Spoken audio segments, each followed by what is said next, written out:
दोस्तों, आज हम यूथ, जिनको मुल्क का एसेट भी कहा जाता है, उनसे रिलेटेड एक बहुत ज़रूरी मसले पर बात करने वाले हैं, जो है करियर चॉइसेस, जिस पर इन स्टूडेंट्स और हमारे मुल्क के मुस्तकबिल मुनहसर है। करियर चॉइस एक ऐसा एक्सपीरियंस है जो हर स्टूडेंट को अपनी ज़िंदगी में किसी न किसी मोड़ पर फेस करना पड़ता है, मगर अक्सर बच्चे करियर की सही चॉइस नहीं कर पाते और ये गलत करियर चॉइस आप और मेरे जैसों की ज़िंदगी में अनएम्प्लॉयमेंट, इकोनॉमिक इंस्टेबिलिटी और डिक्रीज प्रोडक्टिविटी जैसे मसले पैदा करती है। हमारी कंट्री में बहुत आम मसला है, मगर परेशानी की बात यह है कि इस पर आज भी कोई तवज्जो नहीं दे रहा। तो आज इस वीडियो में ना सिर्फ इन प्रॉब्लम्स को एड्रेस किया जाएगा, बल्कि इनके सॉल्यूशंस पर भी तवज्जो दी जाएगी।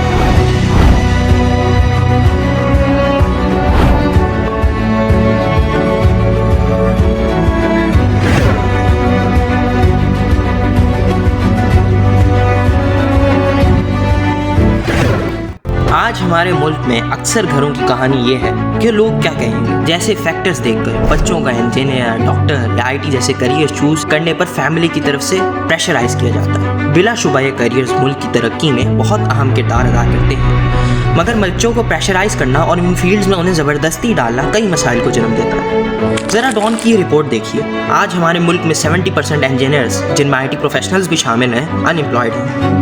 ये स्टैटिस्टिक्स दिखाते हैं कि सिर्फ पॉपुलर करियर चूज करना ही सोल्यूशन नहीं, क्योंकि इसके नतीजे में बैरून मुल्क डेवलप्ड कंट्रीज में जाकर जॉब करने का रुझान बढ़ रहा है, जिसको ब्रेन ट्रेन भी कहा जाता है दूसरे अल्फाज में। इस रिपोर्ट को भी देखिए, जिसके मुताबिक साल 2021 में 2 लाख से ज़्यादा लोग, जिनमें इंजीनियर्स और डॉक्टर्स दोनों शामिल हैं, मुल्क छोड़कर चले गए, और इस साल इसमें 3 गुना ज़्यादा इजाफा हो गया है और ये तादाद 2 लाख से बढ़कर 7.5 लाख तक पहुँच गई। एक और रिपोर्ट देखिए, जिसके मुताबिक अगर पाकिस्तानियों को बाहर सेटल होने का मौका दिया जाए तो 56% लोग मुल्क छोड़ने के लिए रजामंद हो जाएंगे। एक और बड़ा मसला है प्रॉपर करियर काउंसलर्स का ना होना। अमेरिका, कनाडा, यूके, ऑस्ट्रेलिया और जर्मनी जैसे डेवलप्ड कंट्रीज़ में तालीमी इदारों में आला तालीम याफ्ता और सर्टिफाइड काउंसलर्स रखे जाते हैं, जो स्टूडेंट्स की स्किल्स और उनके इंटरेस्ट के मुताबिक करियर चूज़ करने में उनकी मदद करते हैं। मगर दोस्तों, हमारे यहाँ तो काउंसलिंग अक्सर घर के वो अंकल और वो टीचर्स करते हैं जो खुद भी शायद मजबूरी में ही जॉब्स कर रहे हैं। ऐसे लोग स्टूडेंट को सिर्फ गोल्ड डिगर्स बनाते हैं। रिजल्ट ये होता है कि स्टूडेंट अपने असली पोटेंशियल को नहीं पहचान पाता और गलत करियर चॉइस कर लेता है। मिसाल के तौर पे अगर एक बच्चे को डिफरेंट लैंग्वेजेस सीखने का शौक़ है, मगर उसके हम उम्र जितने भी बच्चे हैं वो डॉक्टर या आईटी को तरजीह दे रहे हैं, तो उनकी देखा देखी वो भी इन करियर्स में दाखिल हो जाएगा और पॉलीगॉट, लिंग्विस्ट, टीचर, ट्रांसलेटर और इंटरप्रेटर जैसे अपॉर्चुनिटीज़ को खो देगा। हमारे यहाँ लफ्ज़ स्कोप बहुत इस्तेमाल है, जो हर टीचर और अंकल, काउंसलर्स और पेरेंट्स और अक्सर बच्चों की ज़बान पर होता है कि आईटी पढ़ लो, बहुत स्कोप है, इंजीनियर या डॉक्टर बन जाओ, आगे बहुत स्कोप है। यहाँ इस वर्ड स्कोप को देखना पड़ेगा कि इससे मुराद ये है कि आजकल आईटी में दाखिल हो जाओ और बस पैसा ही पैसा होगा, बल्कि इस चीज़ का भी ख्याल रखना होगा कि बच्चा इस काबिल भी है कि इस फील्ड को परस्यू कर सके। स्टेट बैंक ऑफ पाकिस्तान के मुताबिक सिर्फ 10% आईटी ग्रेजुएट्स एम्प्लॉयबल हैं स्किल के लिहाज से। यहाँ स्कोप से मुतल्लिक एक मशहूर फिलोसोफर हॉवर्ड थर्मन ने कहा था, Don't ask yourself what the world needs. Ask yourself what makes you come alive and go do that, because the world need is people who have come alive. मतलब आप मुआशरे की बजाय खुद से पूछो आपको किस चीज़ से ज़िंदा रहना पसंद है। जैसे आजकल आईटी क्रेज़ है, पहले एमबी क्रेज़ था, जिसकी वजह से इस डिपार्टमेंट्स की जॉब बिल्कुल ख़त्म हो गई और इस प्रोग्राम को बंद भी करना पड़ा। दोस्तों, जब किसी भी फील्ड में मार्केट की प्लेस से ज़्यादा बच्चे आ जाएं तो उसमें सैचुरेशन हो जाती है और उस फील्ड में कंपटीशन बढ़ जाता है। इसमें ऐसा बच्चा जो महज ये देखे कि इस फील्ड में आया हूँ और इसमें बहुत पैसा है, वो कैपेबिलिटी के एतबार से उस बच्चे से बहुत पीछे रह जाता है जिसने इंटरेस्ट और पैशन की बेस पर फील्ड सेलेक्ट की हो, और फिर ऑटोमेटिकली अनएम्प्लॉयमेंट का शिकार हो जाता है। किसी भी फील्ड में सैचुरेशन को लेकर एक थ्योरी है, बैंड वैगन फैलेसी।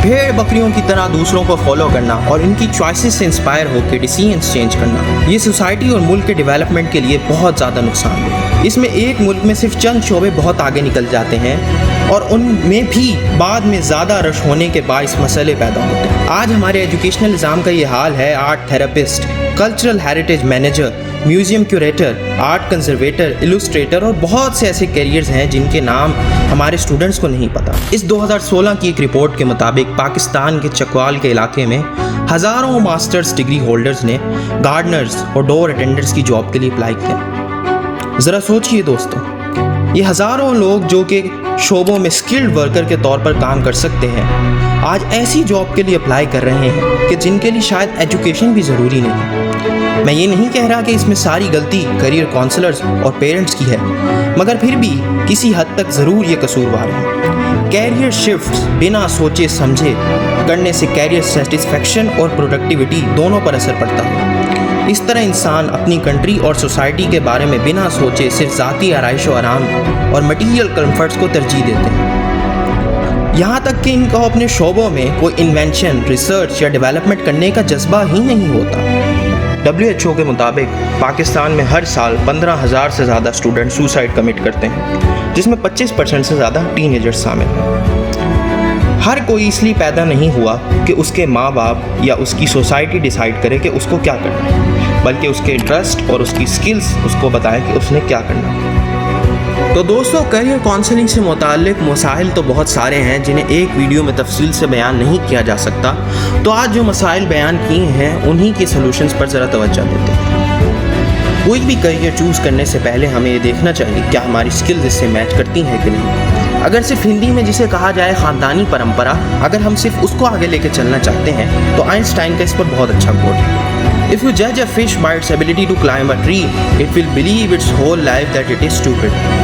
ایسی کئی مثالیں موجود ہیں جس میں کچھ لوگوں نے اپنے پوٹینشیلز کو ریکگنائز کیا اور سوسائٹی کو چیلنج کیا اور اپنے کریئر میں ایکسل کیا۔ مثلاً UN کے فارمر انڈر سیکرٹری اور لوک سبھا کے ممبر ڈاکٹر ششی تھرور، جنہوں نے فیملی پریشر کے باوجود ہیومینٹی میں کیریئر پرسیو کیا اور فیمس آتھر اور انڈیا کے فارمر منسٹر آف اسٹیٹ بھی رہ چکے ہیں۔ ایک اور مثال نکولا ٹیسلا کی ہے، جن کے والد چاہتے تھے کہ وہ پریسٹ بنے، لیکن انہوں نے اس ڈیسیژن کے اگینسٹ سائنٹسٹ بننا پسند کیا اور دنیا کے بہترین فزکسٹ بنے، اور دنیا آج بھی ان کی انوینشن سے فیسیلیٹیٹ ہو رہی ہے۔ ایک اور مثال Nobel prize winner doctor Abdus Salam کی ہے، جن کے ٹیچر چاہتے تھے کہ وہ انگلش میں کریئر پرسیو کریں، لیکن انہوں نے بھی اپنے انٹرسٹ اور پیشن کے مطابق فزکس میں کریئر پرسیو کیا اور پاکستان کے واحد نوبل پرائز ونر بنے۔ اور JK رولنگ، جن کے پیرنٹس چاہتے تھے کہ وہ ووکیشنل کریئر پرسیو کریں، مگر انہوں نے اپنے پیشن کے مطابق رائٹنگ کو ایز اے کریئر پرسیو کیا اور دنیا کی بہترین ناول میں سے ایک ناول ہیری پاٹر لکھا۔